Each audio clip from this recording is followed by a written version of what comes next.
उदाहरण देऊन मी माझ्या बोलण्याची सुरुवात करतो.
से जुड़ गए, मैं इनसे जुड़ गया, सामाजिक कार्य तुम करते आए, पर यहाँ आने के बाद मैं जो देखा है सारा माहौल, तो यही का बचपन का है मेरा। शिवाजी पार्क जो है, तो शिवाजी पार्क की कई यादें अपने आप उभरते आए, जैसे लोग एक पोजीशन दिखा रहे थे, प्रक्रिया दिखा रहे थे।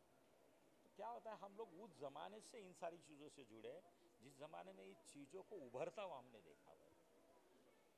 ब्लैक बेल्ट होना या येलो बेल्ट होना या ग्रीन बेल्ट होना और जुडो कराटे में इंटरेस्ट रखना उस ज़माने में भी बहुत बड़ी बात थी।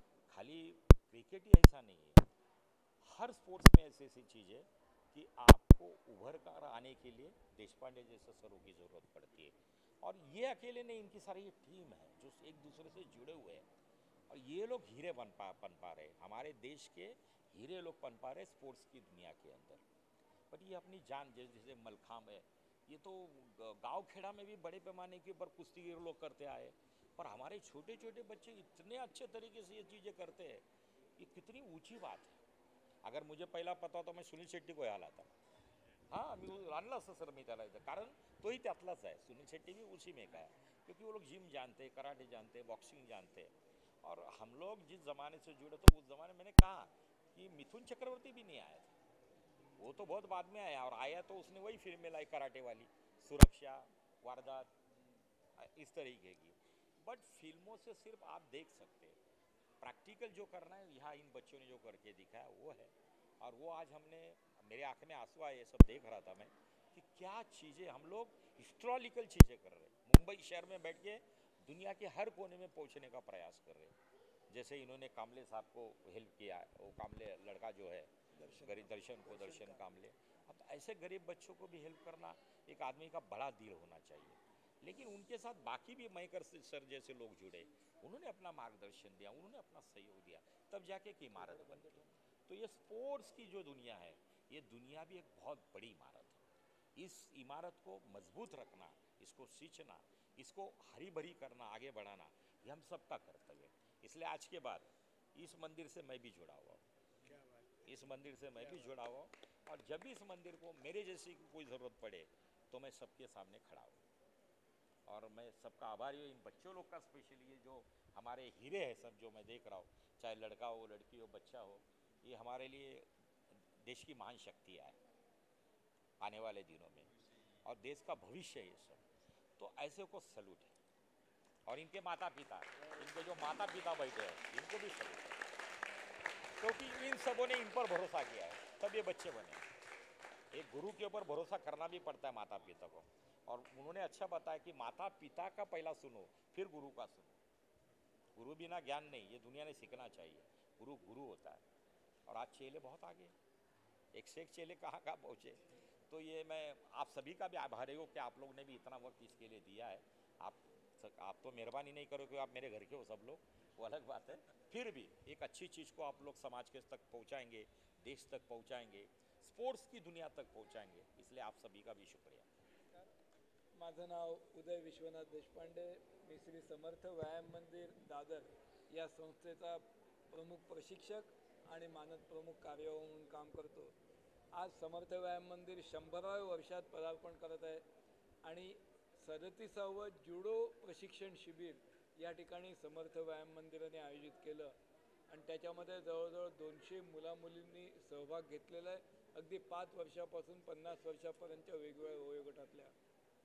आणि त्याच्या उद्घाटनाला आज समर्थ व्यायाम मंदिराच्या विद्यार्थिनींनी मलखांब, दोरीचा मलखांब, जुडो याची प्रात्यक्षिकं दाखवली। कमीत कमी वेळामध्ये शरीराच्या प्रत्येक भागाला जास्तीत जास्त व्यायाम देणारा जगातला एकमेव क्रीडा प्रकार म्हणजे मलखांब। एका लाकडी खांबावरती किंवा एका दोरीवरती किती वेगवेगळ्या प्रकारच्या कसरती, योगासनं करता येतात आणि त्यामुळे केवळ बाह्य स्नायूच नव्हे तर पचन संस्था, श्वसन संस्था, रुधिराभिसरण संस्था आदी अंतर्गत संस्थांनासुद्धा कसा व्यायाम होतो आणि आरोग्य कसं चांगलं राखलं जाऊ शकतं याचं उत्कृष्ट ते एक प्रदर्शन आहे। आणि एक समर्थ भारत, सशक्त भारत, आपल्याला जो भारताला एक वेगळा भविष्य जायचं आहे त्याची सुरुवात आहे की लहान मुलांपासून आपण वेगवेगळ्या प्रकारचं प्रशिक्षण त्यांना देऊन, मग बास्केटबॉल असेल, व्हॉलीबॉल असेल, जुडो असेल, ॲथलेटिक्स असेल, मलखांब असेल, या सगळ्या प्रकारांमध्ये त्यांना प्रवीण बनवायचं आणि प्रशिक्षण मासेससाठी सामान्यातल्या सामान्य मुलांनासुद्धा आम्ही महिन्याला फक्त 50 रुपये शुल्क घेतो आणि मुलांना हे प्रशिक्षण देतो आणि 180 प्रशिक्षक कुठल्याही प्रकारचं वेतन मानधन न घेता मुलांसाठी प्रयत्न करतात। हे जास्तीत जास्त लोकांपर्यंत गेलं पाहिजे असं मला वाटतं। धन्यवाद।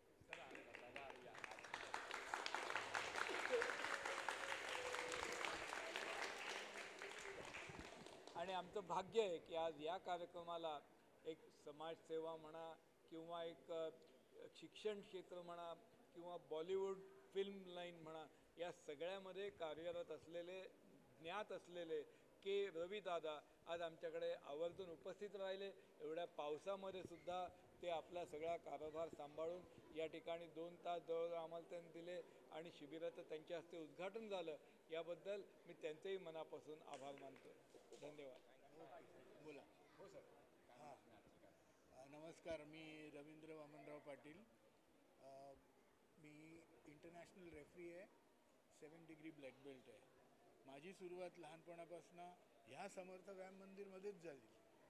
ह्या समर्थ व्यायाम मंदिरमध्ये मी ही जी लहान मुलं दिसत आहेत तसाच येऊन इकडे व्यायाम करायचो आणि त्यामुळे मला ही जी प्रेरणा मिळाली पुढे जुडो करायची, माझ्या स्कूलमध्ये एक अपॉर्च्युनिटी आली आणि त्याच्यामुळे झालं। आता समर्थ ह्या सर्व गेम्ससाठी, खास करून आमच्या जुडोसाठी, हे तुम्ही मॅट ज्या बघताय या मॅट आमच्या इंटरनॅशनल मॅट आहे, त्या समर्थमुळे आम्हाला मिळाल्या आणि त्यामुळे आमचा सराव जो आहे तो फार चांगला होतो इकडे।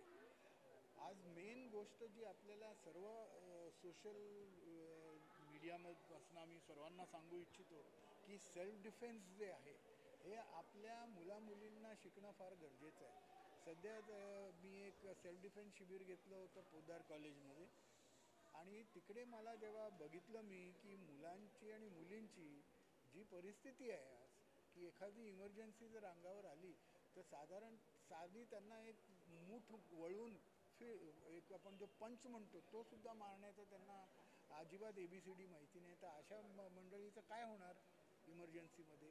म्हणून सेल्फ डिफेन्सकडे सर्वांनी जास्ती लक्ष देऊन आपल्या मुलांना लहानपणापासून या अशा गेम्समध्ये पुढे आणलं पाहिजे अशी मला कळकळीची विनंती आहे। आज आपल्याकडे दादा आलेत आणि दादांनी जे आम्हाला सांगितलं की ते कसे स्वतःच्या आवडीसाठी, तेव्हा तर आवडच होती फक्त, दुसरं काहीच नव्हतं, आवडीपोटी ते कराटे का जे काय असेल ते करायचे की स्वतः आपण मजबूत व्हावं।